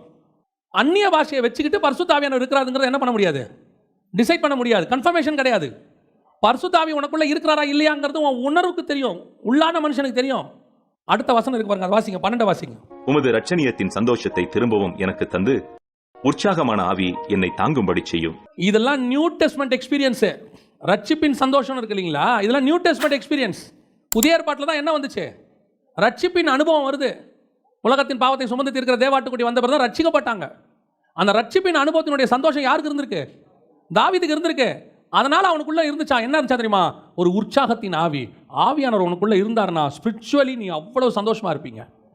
ஒரு சந்தோஷம் இருக்கும். உங்களை சுற்றி யார் என்ன பேசினாலும், நான் சொல்லுவேன், அனுபவத்தில் சொல்லுவேன், உங்களை சுற்றி யார் வேணா என்ன வேணா பேசட்டும், ஆனால் ஆவியானவர் உனக்குள்ளே இருந்துட்டாருன்னு வச்சுக்கேன், அந்த துக்கத்தெல்லாம் தூக்கி போட்டு உன்னை சந்தோஷமாக ஜாலியாக வச்சுருவார் ஆவியானவர்.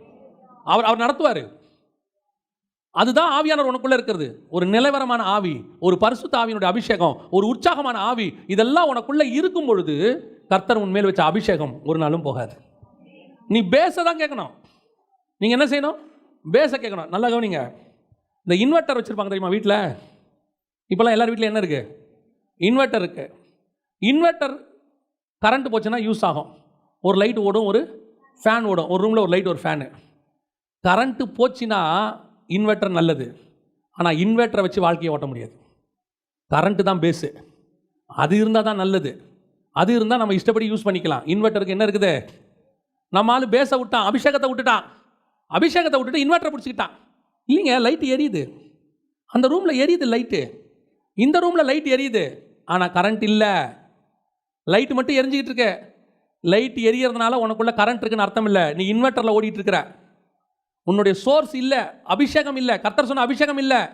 ஏற்கனவே கொஞ்சம் எக்ஸ்பீரியன்ஸு, பேசின வார்த்தைகள், அப்புறம் நீ தியானிச்ச தியானம் பழசுலாம் இருக்குன்னா டைரியில் அதெல்லாம் தூசி தட்டி எடுத்து கொண்டு வந்து உட்கார வச்சுக்கிட்டு நீ என்ன கரண்ட் இருக்கிற மாதிரி காட்டிட்டு இருக்கிற. வெளியிருந்து பார்க்குறவங்களுக்கு என்ன தெரியுமா தெரியும்? அவங்க வீட்டில் கரண்ட் இருக்குதுங்க. அப்புறமா ஒருத்தன் கண்டுபிடிப்பான், அது கரண்ட்டில் ஓடல. கொஞ்ச நாள் கழிச்சு கண்டுபிடிப்பான், அது இன்வெர்ட்டர் வந்த புதுசில் நமக்கு தெரியாது இன்வெர்ட்டர் இருக்குதுன்னு. அப்போ என்ன பண்ணுவோம் தெரியுமா? தூரத்தில் பார்க்கும்போது இன்னும் யார் வீட்லையும் கரண்ட் இல்லை, அவங்க வீட்டில் எரியுது. உடனே நம்ம சொல்லுவான், இன்னொரு ஃபேஸை செக் பண்ணிப்பார், ஒரு ஃபேஸ் தான் இருக்குது போல், அவங்க வீட்டில் எரியுது. ஒரு வாரம் கழிச்சு தான் உண்மை தெரிஞ்சிச்சு, அவங்க வீட்டில் ஓடுறதுக்கு காரணம் கரண்ட் இல்லை, இன்வெர்ட்டர்னு ஒன்று போட்டிருக்காங்க. புதுசாக வந்த காலத்தில் சொல்கிறேன். அந்த மாதிரி தான் பலருக்கு அபிஷேகம் இன்வெர்ட்டரில் ஓடிக்கிட்டு இருக்கு. ஏற்கனவே உள்ள ஸ்டாக் கரண்ட் அது. அதுவும் கொஞ்ச நாளைக்கு தான் ஓடும், 8 மணி நேரம் தான் ஓடும். அதை வச்சுக்கிட்டு உலகத்தார் வேணால் உன்னை நம்பலாம். உனக்கு தெரியணும் நான் எதில் ஓடிக்கிட்டு இருக்கிறேன்? இன்வெர்ட்டரில் ஓடிக்கிட்டு இருக்கேன். எனக்குள்ளே என்ன இல்லை? கரண்ட் இல்லை. நிறைய பேருக்கு கரண்ட் இல்லைன்னே தெரில, அபிஷேகம் இல்லைன்னே தெரில. அந்த அபிஷேகம் போன உடனே தாவீது கண்டுபிடிச்சிட்டான். ஐயையோ, மிஸ்டேக் வந்துருச்சு. என்ன, ராஜபாரத்தை தள்ளினாருன்னு சொன்ன உடனே சவுலுக்கு அபிஷேகம் போனது தெரியல. 38 வருஷம் ராஜாவாக உட்காந்துருக்கான். ஆனால் யாருக்கு தெரியுது தெரியுமா? தாவீதுக்கு அடுத்த நிமிஷம் தெரியுது. 14வது வசனத்தில் அவன் சொல்லிட்டு வீட்டுக்கு போகிறான். 15வது வசனத்துக்குள்ளே இவன் ஓடிட்டான் தேவ சமூகத்துக்கு. ஆண்டவரே, பரிசுத்த ஆவியை எடுத்துறாதீங்க, உற்சாகமான ஆவியை எனக்குள்ளே வைங்க, நிலவரமான ஆவியை கொடுத்துருங்க. அதுக்கு அப்புறம் தான் மற்ற விஷயமெல்லாம். கர்த்தர் பார்த்தாரு, இங்கே தப்பு செய்யாதவன் எவனுமே கிடையாது. இங்கே தப்பு செஞ்சவங்க தான் எல்லாரும். Everybody have the second chance. ஆனால் அந்த செகண்ட் சான்ஸ்க்கு நீ எழும்புறியான்னு தான் கர்த்தர் உன்னை பார்க்குறாரு. நீ திருப்பி எழுந்து நிற்கிறியா? விழுந்ததை நான் பார்க்கல, திருப்பி எழுந்திருக்கிறியா? சவுல் எழுந்திருக்கல, அபிஷேகம் போச்சு, கதை முடிஞ்சு, சவுலுடைய அபிஷேகம். ஆனால் தாவீது கிட்ட கர்த்தர் சொல்லிட்டாரு, உன் ராஜ்யபாரம் என்ன செய்யும்? நிலை நிற்கும். உன் ராஜ்யபாரம் போகாது. பரவாயில்ல, ஆனால் தண்டனை ஒன்று கிடைக்கும். அது நீ செஞ்சது ஆக்கினைக்கு தண்டனை உண்டு, ஆனால் திருப்பி நான் கொண்டாந்துருவேன் உன்னை. அழகாக அந்த இடத்துல ஆண்டவர் சொல்கிறார் பாருங்க, நீ சாகாதபடிக்கு கர்த்தர் உன் பாவம் நீங்க செய்தார். அவ்வளோதான், பாவம் நீங்கிருச்சு. இது 2வது ராஜா. 3வது ஒரு ராஜாவை அபிஷேகம் பண்ணார் கர்த்தர். தாவீதுக்கு அப்புறம் யார்? சாலமோன். அவனுக்கும் அபிஷேகம் போச்சு. சவுலுக்கு போச்சு, தாவீதுக்கு போச்சு. சவுலாவது ஒரு வார்த்தை சொல்லுவான். நீங்கள் இந்த வசனத்தை வாசிங்க. 1 ராஜாக்கள் 11:11 வாசிங்க. ஆகையால் கர்த்தர் சாலமோனை நோக்கி, நான் உனக்கு கட்டளையிட்ட என் உடன்படிக்கையையும் கட்டளைகளையும் நீ கை கொள்ளாமல் போய் இந்த காரியத்தை செய்தபடியால் ராஜ்யபாரத்தை உன்னிடத்திலிருந்து பிடுங்கி உன் ஊழியக்காரன். சவுலுக்கிட்ட என்ன சொன்னார்? உன் ராஜ்யபாரத்தை உன்னிடத்திலிருந்து பிடுங்கி உன்னை விட உத்தமமான உன் தோழரிடத்தில் கொடுப்பேன். சாலமோன்ட்ட சொல்றாரு, உன்னிடத்திலிருந்து பிடுங்கி உன் ஊழியக்காரங்கிட்ட கொடுப்பேன். தாவீது கிட்ட சொல்றாரு, நீ என்னை விட்டு ரொம்ப தூரம் போயிட்ட, இது நீ இருட்டில் செஞ்சதை எல்லாம் பகிரங்கமாக வெளியே செய்வான். ஆனால் 3 பேருக்கு என்ன வித்தியாசம்? இவன் சவுல் வாயாலேயாவது கர்த்தர்கிட்ட போய் என்ன கேட்டான்? மன்னிப்பு கேட்டான், வாயால. தாவீது இருதயத்தினால கேட்டான். ஆனால் சாலமோன் மன்னிப்பே கேட்க மாட்டான். அதுக்கு அடுத்த வசனம் வாசிங்க பார்ப்போம். ஆகிலும் உன் தகப்பனாகிய தாவீது நிமித்தம் நான் அதை உன் நாட்களிலே செய்வதில்லை, உன் குமாரனுடைய கை நின்று அதை பிடுங்குவேன். இவன் ஒண்ணுமே பேசல பாருங்களேன். எவ்வளவு ஞானம், எவ்வளவு பெரிய ஞானவான் இவன். நியாயமா இவனுக்கு தான் சவுலை விட தாவீதை விட கர்த்தரை பத்தின ஞானம் ஜாஸ்தி.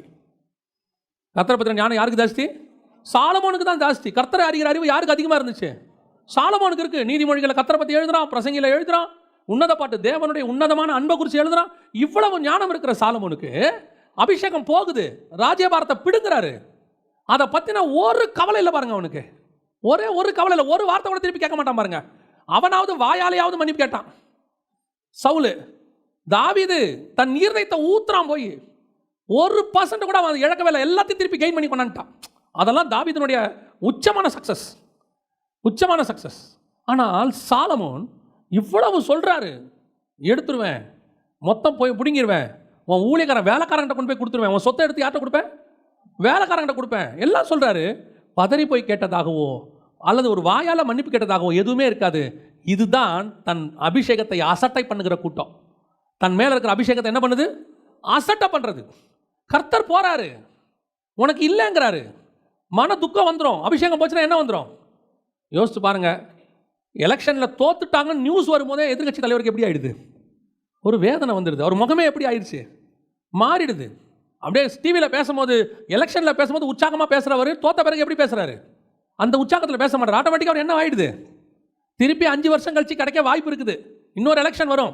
ஆனால் சாலமோனுக்கு வரவே வராது, முடிஞ்சு போச்சு, எல்லாம் ஓவர், ஃபினிஷ்ட், ராஜ்யபாரம் க்ளோஸ்டுன்ட்டார் ஆண்டவர். ஆனால் ஒரு துக்கம் இல்லை, ஒரு வேதனை இல்லை, கத்தட்ட போய் மன்னிப்பு கேட்கல, அழுவல, கதறல, எங்கேயுமே அது வந்து என்னவாகலை? ரிஜிஸ்டர் ஆகலை. அப்படியே வாழ்க்கை முடிஞ்சு போச்சு. இன்றைக்கி ஒரு கூட்டம் இப்படி ஒன்று இருக்கு, அபிஷேகத்தை தொலைச்சிட்டு உட்காந்துருக்க கூட்டம் சபைக்குள்ள. கர்த்தர் தூரம் தள்ளிட்டாரு, கர்த்தர் விலகி அவனை விட்டு போயிட்டாரு. ஆனால் அவங்களுக்கு என்ன செய்யாது? தெரியாது. பாருங்க, கர்த்தர் கூப்பிட்டு 12 பேரை அப்போஸ்தலனா அபிஷேகம் பண்ணுறாரு. அபிஷேகம் பண்ணும்போது இந்த அப்போஸ்தலருக்கு அந்த அபிஷேகம் தெரியுமா தெரியாதா? நல்லா தெரியும். அந்த அபிஷேகம் எப்படி? நல்லா தெரியும்.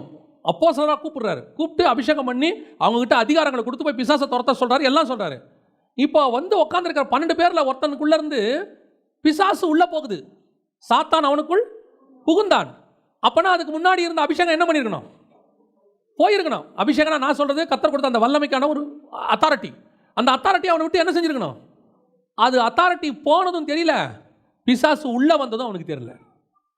இன்னைக்கு இப்படி ஒரு கூட்டம் சபைக்குள்ள உட்காந்துருக்கு, அபிஷேகம் போனதும் தெரியல, கர்த்தர் கொடுத்த வல்லமை போனது தெரியல, கர்த்தர் கொடுத்த வார்த்தை போனது தெரியல. சில நேரங்களில் ஆவியானவர் உங்களுக்குள்ள இருக்கும்போது இந்த வார்த்தைகளுக்குள்ள இருக்கிற வெளிப்பாடுகளை கொடுப்பார். ஒரு சிலருக்கு அது அந்த அனுபவம் இருக்கும். படிக்கும் போதே வார்த்தைகள் என்ன கொடுப்பாரு?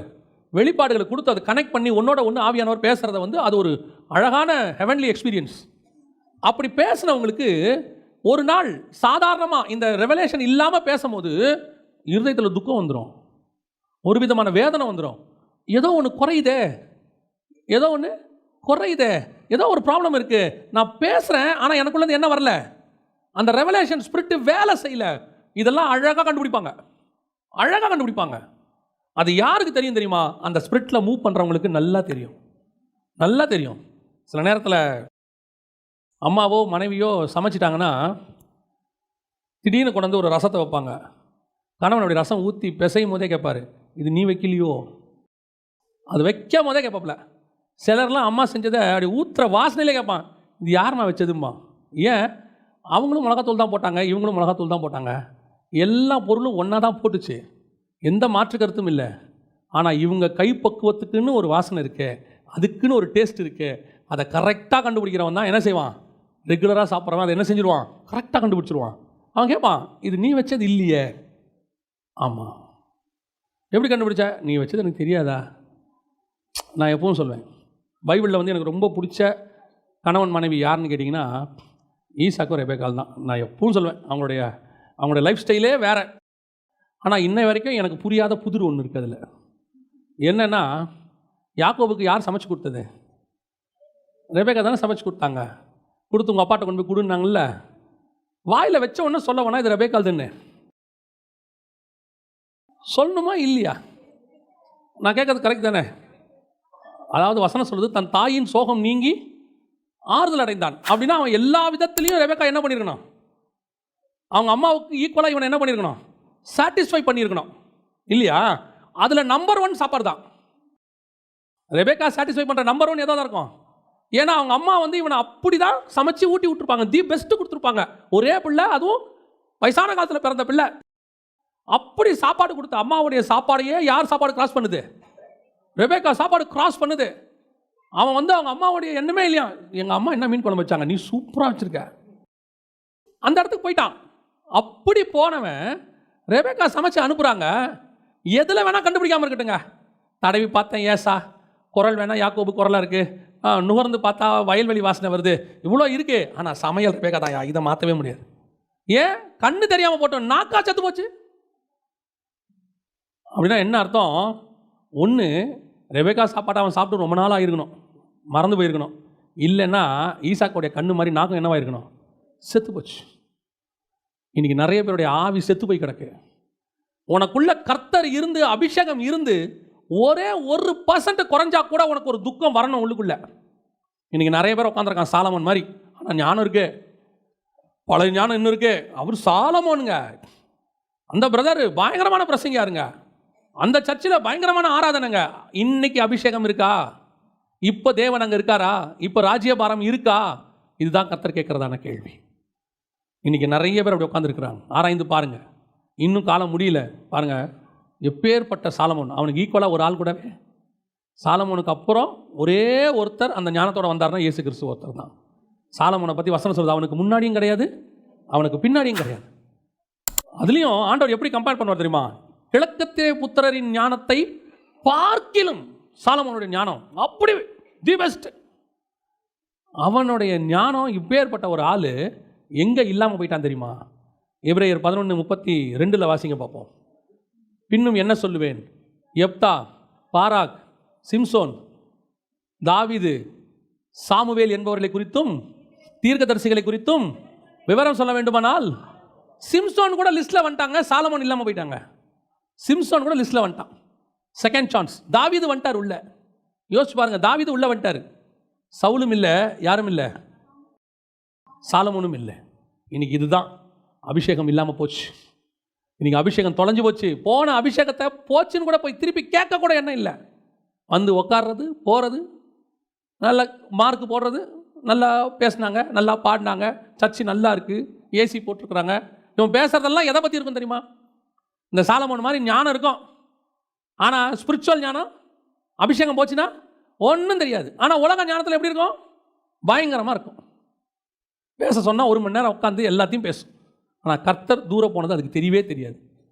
அது நினச்சிக்குது 38 வருஷம் ராஜ்யபாரம். சாலமோனும் அதே மாதிரி தான், 40 வருஷம் ராஜ்யபாரம். கர்த்தர் சொல்கிறார், உன்னை புறக்கணித்து தள்ளினேன், உன் ராஜ்யபாரம் போச்சு. ஆண்டவர் கேட்குறாரு, உன்னுடைய அபிஷேக தைலம் என்னும் கிரீடம் உன் மேல் இருக்கிறது, அது பத்திரமா வச்சுருக்கிறீங்களா? கர்த்தர் வரும்போது தான் அது உங்களுக்கு அதோடைய மேன்மை தெரியும். இப்போ தெரியாது. அதுதான் உங்களை மீட்கப்படும் நாளுக்கென்று முத்திரை. இந்த அபிஷேகம் இல்லைன்னா நீங்கள் மீட்கப்படவே முடியாது. வருகையை பற்றி தெரிஞ்சாலும் சரி, நீங்கள் ஒரு நாள் அபிஷேகம் பெற்றீங்க, ஒரு நாள் ஞானசானம் எடுத்தீங்க, ஒரு நாள் சர்ச்சில் மெம்பராக இருக்கீங்க, நான் சர்ச்சுக்கு போக்குவரத்தாக இருக்கிறேன், தசமாங்காணிக்க செலுத்துகிறேன், எல்லாம் ஓகே தான். ஆனால் உங்களை மீட்கப்பட போகிறதுக்கான முத்திரை எதுன்னு கேட்டால் உங்கள் மேலே இருக்கிற அபிஷேகத்தையில தான். அது பத்திரமா இருக்குதா? ஆனால் உங்களுக்கும் எனக்கும் தாவீது முன்மாதிரியாக இருக்கிறான். சில நேரங்களில் நாம் விழுகிறோம், பலவீனப்படுகிறோம், பாவம் செய்கிறோம். ஆனாலும் கர்த்தர் மீண்டும் தூக்கி எடுக்க விரும்புகிறார். உனக்கு வச்ச அழைப்பையும் அபிஷேகத்தையும் ஆண்டவர் நிரந்தரமாக மூடணும்னு விரும்பலை. அதை தக்க வச்சுக்கிறது உங்கள் கையில் தான் இருக்குது. ஆண்டவர் கொடுத்ததை பத்திரமா வச்சுக்க வேண்டியது யார் பொறுப்பில் இருக்குது? இப்போ வாசிங்க பார்ப்போம் அந்த வசனத்தை. வெளிப்படுத்தின விசேஷம் 3ஆம் அதிகாரம் 11ஆம் வசனத்தை. இதோ சீக்கிரமாய் வருகிறேன், கிரீடத்தை எடுத்துக்கொள்ளாதபடிக்கு உனக்குள்ளதை பற்றி கொண்டிரு. ரொம்ப கேர்ஃபுல்லாக வச்சுக்கணும்னு அர்த்தம். எந்த நேரமும் கர்த்தருடைய வருகை சம்பவிக்கும், வருகை வரும், இயேசு வருவார், எந்த மாற்று கருத்தும் இல்லை. ஆனால் வர்ற வருகையில் நீங்களும் நானும் போவோமாங்கிறது தான் கேள்வி. சந்திக்கிற இடத்துல நீங்கள் நானும் இருக்கிறோமாங்கிறது தான் கேள்வி. அபிஷேகம் இருக்கான்னு இன்னும் சுய பரிசோதனை பண்ணி பார்த்துக்கொள்ளுங்க, உங்களுக்குள்ளே பார்த்துக்கொள்ளுங்க. அதுதான் நம்மை நாமே நிதானித்து அறிந்தோமானால் நாம், ஆமாம், வெறும் அந்நிய பாஷை அடையாளம் அல்ல. திருப்பியும் சொல்கிறேன், அந்நிய பாஷை பேசுறதுனால பரிசுத்த ஆவியானவர் உங்களுக்குள்ளே இருக்கிறாருன்னு அர்த்தம் இல்லை. பரிசுத்த ஆவி போன பிறகும் எக்ஸ்பீரியன்ஸில் அந்நிய பாஷை பேச முடியும். பரிசுத்த ஆவியானவர் உங்களுக்குள்ளே இருக்கிறாருன்னா தாவீது சொன்ன அந்த 3 தான் அடையாளம். 51ஆம் சங்கீதம் 10, 11, 12. ஒன்று நிலவரமான ஆவி, இன்னொன்று உற்சாகமான ஆவி, 3வது பரிசுத்த ஆவியினுடைய அபிஷேகம். இந்த 3ம் உங்களுக்குள்ளே இருக்கணும். நீ எல்லா அக்கிரமத்தையும் செஞ்சுக்கிட்டு, எல்லா சிந்தனையும் வச்சுக்கிட்டு, இது 3ம் இருக்குன்னு நினச்சிக்கிட்டீங்கன்னா நீ உன்னை நீயே ஏமாத்திக்கிறேன்னு அர்த்தம். ஒரு காலத்தில் நீ பலவீனப்பட்டது உண்மை, விழுந்ததும் உண்மை, ஒரு வேளை எழுந்திருக்க முடியாமல் கஷ்டப்பட்டதும் உண்மை. இன்னைக்கு ஆண்டவர் மீண்டும் எழுப்ப விரும்புகிறார். விழுந்து போன தாவீதின் கூடாரத்தை கர்த்தர் என்ன செய்ய விரும்புகிறார்? மீண்டும் கட்ட விரும்புகிறார். இந்த அபிஷேகமானது அவர் வர்ற வரைக்கும் உன் தலைமையில் இருக்கணும், அவர் வர்ற அன்னைக்கு இருக்கணும், அவர் வர்ற அந்த நிமிஷம் இருக்கணும். அதை பார்த்து தான் கர்த்தர் உன்னை என்னை மேலே கொண்டு போக போகிறார். அல்லேலூயா. நம்ம ஜெபிக்க போகிறோம் தேவ சமூகத்தில். எழுந்திரிப்போமா. பரிசுத்த ஆவியானவர் உங்களுக்குள்ளே இருக்கிறாரா? பரிசுத்த ஆவியானவர் உங்களுக்குள்ளே உற்சாகமாக இருக்கிறாரா, துக்கத்தோடு இருக்கிறாரா? தாவீது சொல்கிறான், உற்சாகமான ஆவி எனக்குள். ஆவியானவர் இருக்கிறாருங்க, முதல்ல இருக்கிறாரா? உங்களுடைய பரிசுத்த ஆவியை என்னை விட்டு எடுத்து விடாமலும் ஆராய்ந்து பாருங்க. ஆவியானவர்கிட்ட கேளுங்க, ஆவியானவரே, வாஞ்சையும் தவணமுள்ள ஆத்துமாக்களை நிரப்புகிறவரே, மாம்சமான யாவர் மேலும் என் ஆவியை ஊற்றுவேன்னு சொன்ன போது எங்கள் மேல் வந்தவரே, பாவத்தை குறித்தும் நீதியை குறித்தும் நியாயத்தீர்ப்பை குறித்தும் கண்டித்து உணர்த்துகிறவரே, எப்போ அந்த உணர்த்துதல் உன்னை விட்டு போகுதோ, நீ பாவம் செய்யும் போது முதல்ல செய்யும் போது உனக்குள்ள ஒரு உணர்த்துதல் வந்துச்சு, அது ஒருவேளை அன்னைக்கு லெவலுக்கு நமக்கு அது சின்ன பாவம் போறே, ஆனால் அதுக்கு நீ ரியாக்ட் பண்ணது ரொம்ப பெருசு. அழுது கதறி சட்டையை கிழிச்சு, ஐயோ ஆண்டவரே நான் இப்படி ஒரு பாவம் கண்களில் பார்த்துட்டேன், கண்கள் நீச்சா வந்துருச்சு, என்னை மன்னிச்சிருங்கப்பா, நீ கதர்ன காலம் உண்டு. ஆனால் இன்னைக்கு துணிகரமாக மனசாட்சிக்கு விரோதமாக பாவம் பண்ணிட்டு அந்த உணர்வே இல்லாமல் வந்து நிற்கிற. பரிசுத்த ஆவியானவர் கண்டும் காணாதவரை போல இருக்கிறான்னு நினச்சிக்காதீங்க. அவர் உனக்குள்ளே துக்கத்தோடு உட்கார்ந்து இருக்கிறாரு. நீ அருவருப்பான காரியங்களை கேட்கும் பொழுது, நீ அருவருப்பான காரியங்களை பேசும்போது, நீ அருவருப்பான காரியங்களை பார்க்கும் பொழுது, நீ சில பரியாசக்காரர் மத்தியில் உட்கார்ந்து அவர்கள் பண்ணுகிறதான காரியங்களை நீ கேட்டுக்கிட்டு உட்கார்ந்துருக்கும் பொழுது, உனக்கு அந்த நேரத்திலலாம் ஒரு உணர்வு வரணும். அவங்க பேச ஆரம்பிச்ச உடனே உனக்குள்ள இருக்கிற ஆவியானவர் துக்கப்படணும். அந்த இடத்த விட்டு எந்திரிச்சு போங்கிற சத்தம் உனக்கு கேட்கணும். அப்படி கேட்டாதான் ஆவியானவர் உனக்குள்ள இருக்கிறார். அவங்க பேசுறதை நீ என்ஜாய் பண்ணிக்கிட்டு ரசிச்சுக்கிட்டு அவங்களோட கூட நீயும் சரிக்கு சமமாக அரட்டை அடிச்சுக்கிட்டு உட்கார்ந்துருக்கிறேன்னா ஆவியானவர் உன்னை விட்டு தூரமாக இருக்கிறான்னு அர்த்தம். அல்லது உனக்குள்ள துக்கத்தோடு உட்கார்ந்துருக்கிறாரு.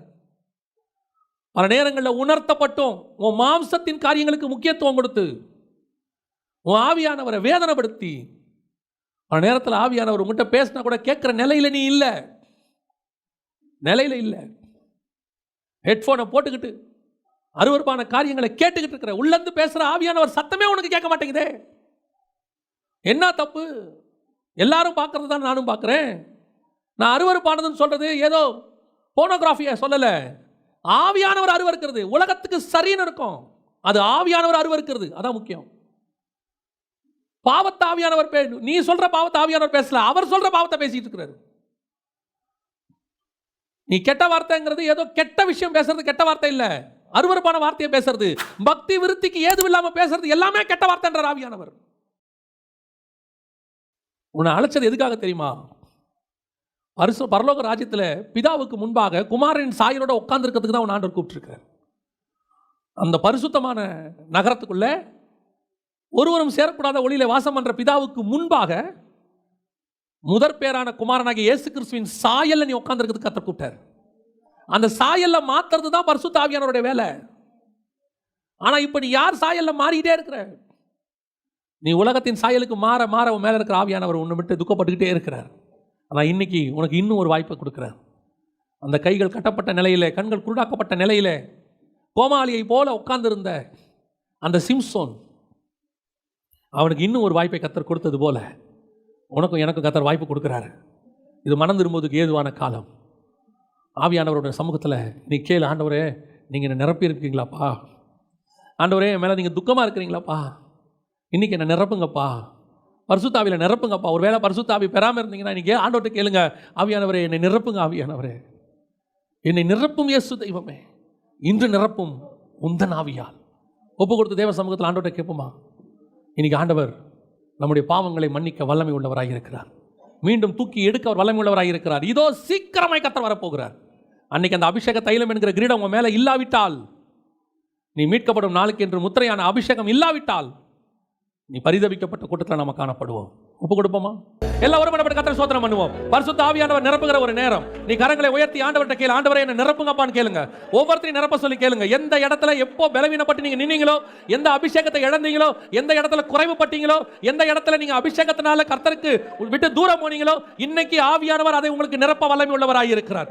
கேளுங்கள், அப்பொழுது உங்கள் சந்தோஷம் நிறைவாக இருக்கும்படி உங்கள் பரமபிதா பரிசுத்த ஆவியை தருவார். அவர் சொல்லியும் செய்யாதிருப்பாரோ, வசனத்தும் நிறைவேற்றாதிருப்பாரோ, இன்னும் ஒரு விசை பரிசுத்த ஆவியானவர் இடம் முழுவதும் ஆளுகை செய்வாராக. ஒப்பு கொடுத்த தேவ சமூகத்தில் ஆண்டவர்கிட்ட கேளுங்க, என்ன நிரப்புங்க ஆவியானவரே, என்ன நிரப்புங்க ஆவியானவரே. ஆண்டவரே, கணுக்கால் அளவு போதாது, முழங்கால் அளவு போதாது, இடுப்பு அளவு எங்களுக்கு போதாது ஆண்டவரே.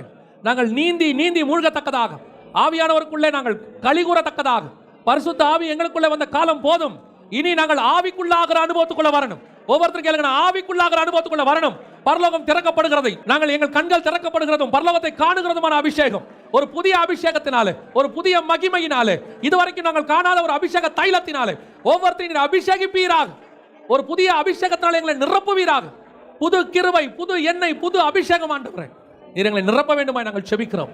திரும்பி போகும் பொழுது ஒருத்தர் கூட ஆண்டவரே பழைய நிலையிலே போகாதபடிக்கு புதுசாக ஆண்டவரே புதுப்பிக்கப்பட்டவர்களாக, இழந்த அபிஷேகத்தை பெற்றுக்கொண்டவர்களாக திரும்பி போக கிருபை பாராட்டும். மகிமை உள்ள கரத்தில் எங்களை தாழ்த்துகிறோம். நீர் மாத்திரம் மகிமைப்படுவீராக. எங்கள் ஆண்டவர் இயேசுவின் நாமத்தில் பிதாவே.